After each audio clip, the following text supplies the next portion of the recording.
Alright, enough's enough. Too much procrastinating and messing around and just not getting the job done. Time to pull my finger out. Today, this gets finished.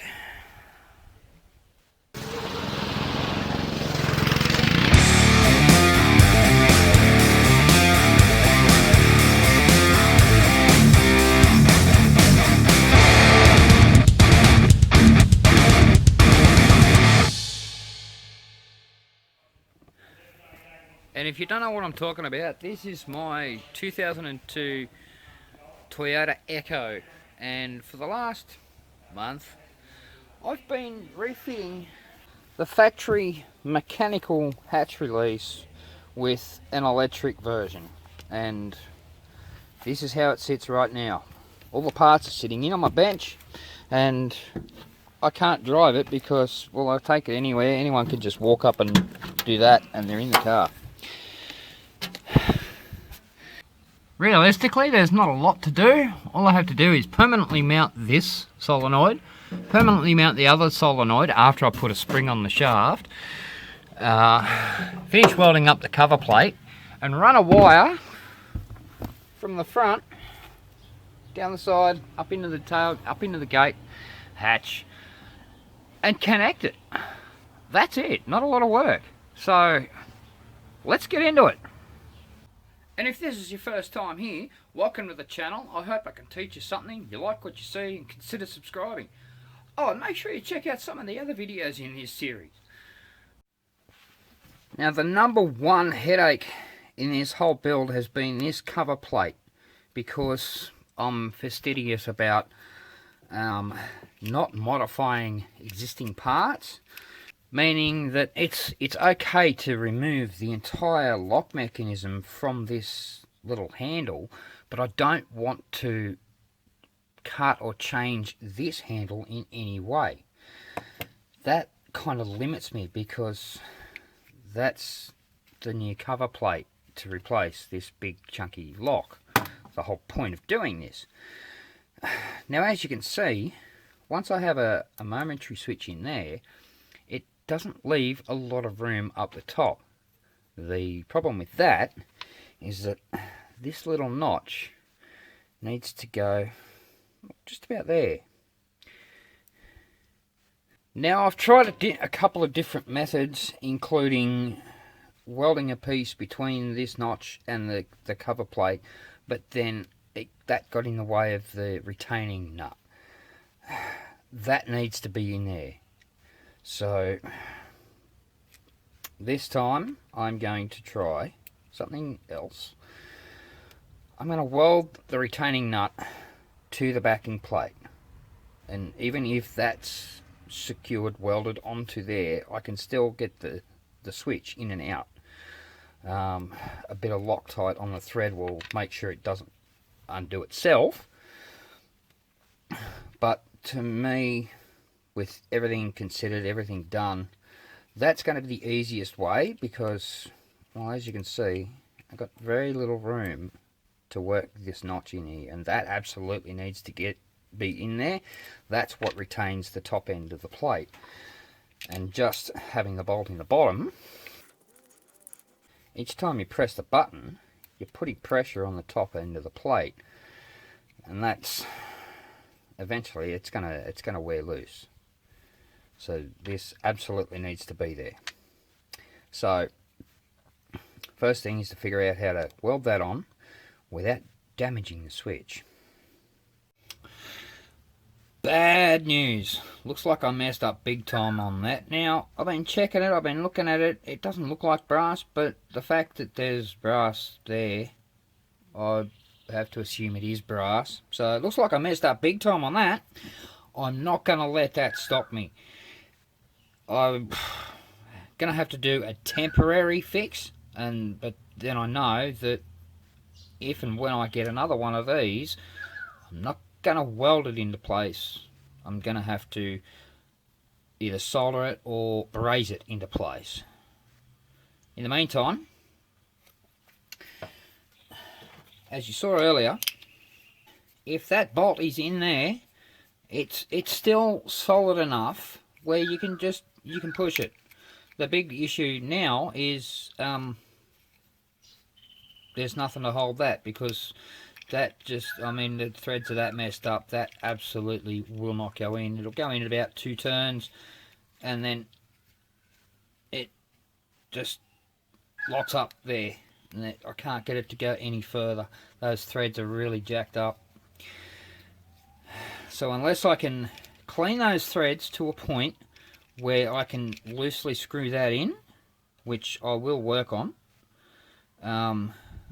it looks like a fail for this. But again, as I said, I'm not going to let that stop me. I'm the master of make do. I will find a way. Well, there was no saving that nut. I don't know what I'm going to do about that in the long term, but in the short term, as I said, master of make do. That can go in there. And for now, that'll hold on there in between.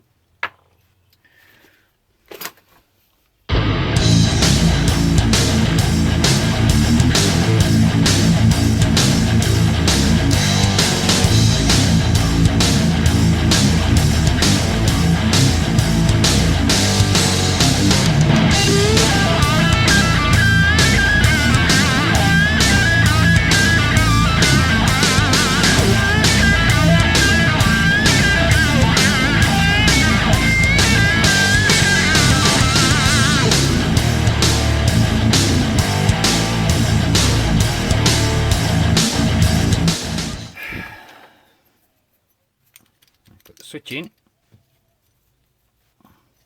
and over the front.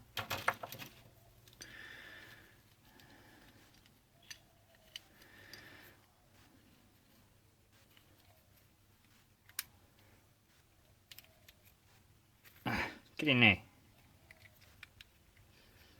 Get in there like that. I'll figure that out. Won't even know it was there.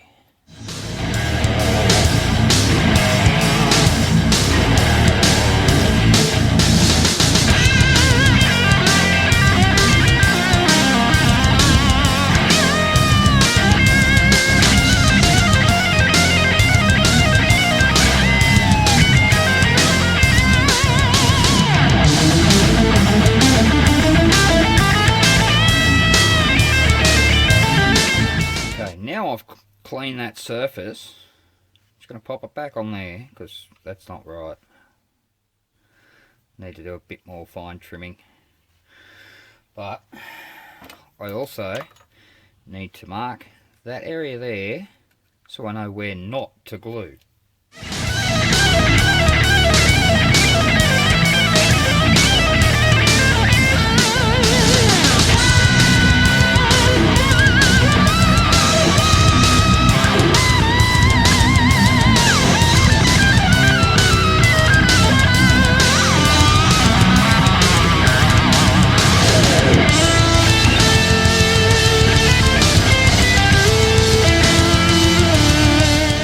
Leave that alone for a couple of minutes.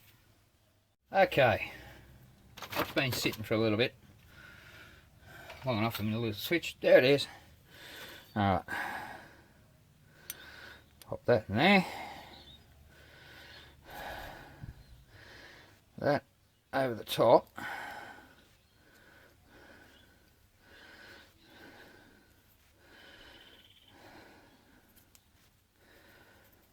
and sandwich that down. Just bits and pieces I had lying around.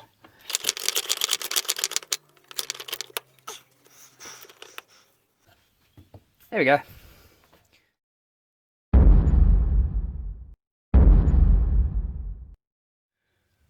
One of the other small issues is finding a spring to put in here so that when it's activated, this automatically goes back to this position. So I have an assortment of springs. We're just going to try a few different ones and see what we can come up with.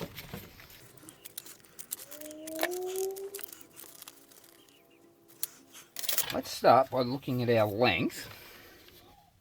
The total length is That looks like 28 millimeters, or 1¼ inches. That's 1 1/16 by 7/16. So I may be able to use these with that stopper in place. Let's put it on and see how we go.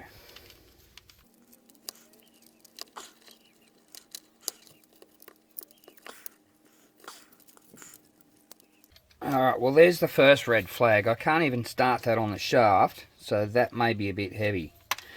So we'll go to the next one. These are a lighter. This was a 0.4, they were a 0.41 wire thickness. These are a 0.35, but they are a lot longer. Let's have a go. Yep. Even best case scenario, I'm going to have to cut that at least in half.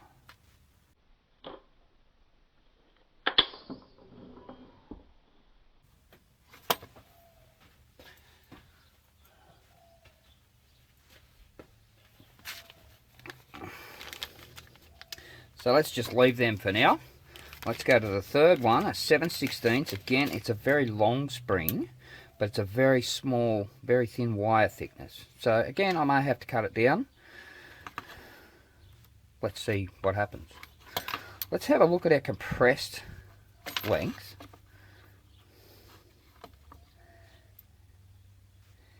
Yeah, I'm absolutely going to have to cut that down, but how much, we don't know.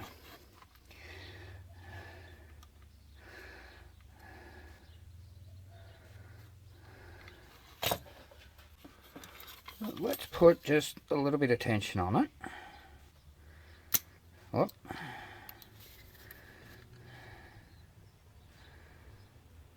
Let's cut it about there.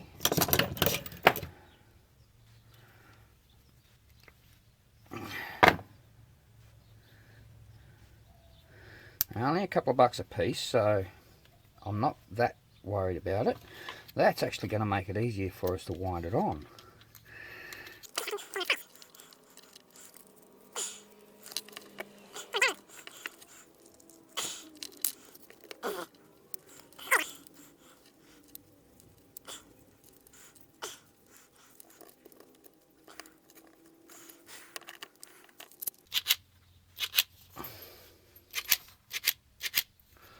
Well, it springs back out at that, but is there enough force? Is there enough force there to overcome this?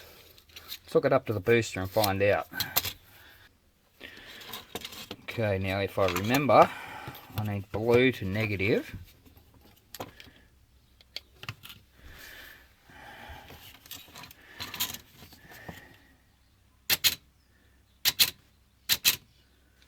That works. Hang on. Let me bring it over here and show you. That works fine. Okay. Let's take that back off. Cut a couple more coils off that. That one's fine. And just for reference, don't let anyone tell you you can't bend a spring. Watch this. See that sitting up there? We're going to make that like that. Grab it about half a coil out. Grab there. A little bit more. It's getting there. We'll go around there.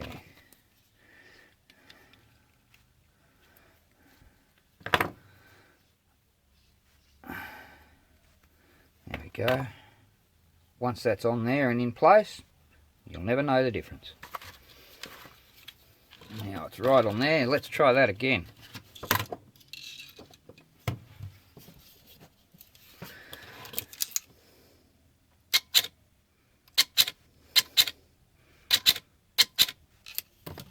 Perfect. That's exactly what we need.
Well, as promised, now we need to go hunting for wires.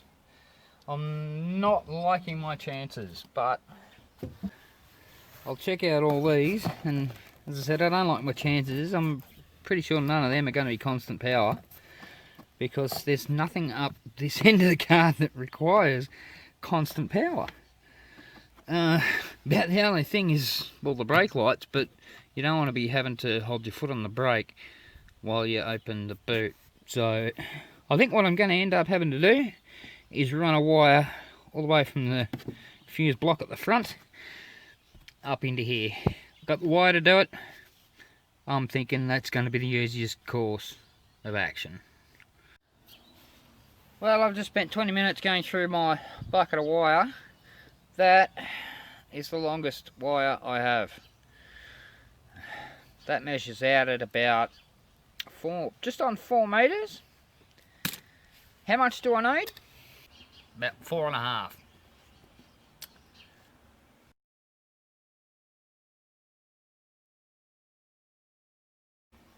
Now, before anyone says, oh, what about those wires you used last time to activate the solenoid? That's 2 pieces. 2 lengths I had joined together. I'm not doing that. I mean, I could, but I don't want to. I'd prefer to have just one solid length of wire, no interruptions, therefore no problems. Well, less problems. Anyway, I'm off to get some wire. And then it rained, so that kind of stopped work for a little bit, but I did get some wire. It's just low gauge speaker wire. It was actually cheaper to buy it like that than to buy single strand wire, because A, it's a lot thicker. That worked out at like 80 cents a metre. So I'm going to split that and run it down the side.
Now the moment of truth. Pop this lock back in the latch. Now, just to make sure everything's centered and working, let's unlock the car. That didn't work. That's back to front. Let's try that. Unlock. Yeah, lock. Unlock. Alright. Now,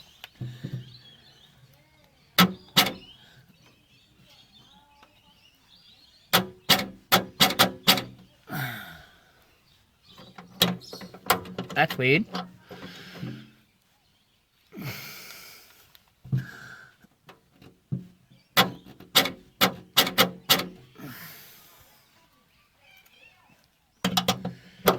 Well, electrically it works. Mechanically, not quite yet. It's wanting to go. It's just not going far enough. Okay. Just a little tweak on that. We should be good. Okay, the issue was, when I was hitting the button, it was binding in this solenoid head. So I've just tweaked the end there a little bit and back down here a bit. Now, it runs fine. And just to prove the point,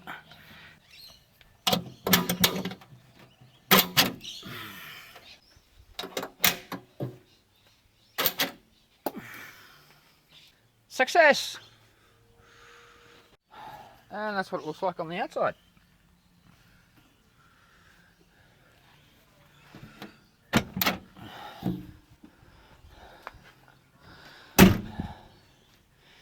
I'm happy with that.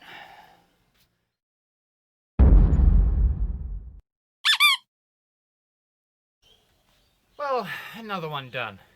Thankfully, I got that out of the way. Thankfully, the rain held off just long enough. I, of course, still need to pull that switch out and the backing plate and do all that, but I can actually take it somewhere. It's not stuck here. And I can be doing all that with all that still in place. So, thank you everyone for watching. I hope you got something out of it. If you did, if you like what you saw, hit that like button down below. Way down there, hit the subscribe button and the notification bell so you know when the next one's coming. And I'll see you on the next one.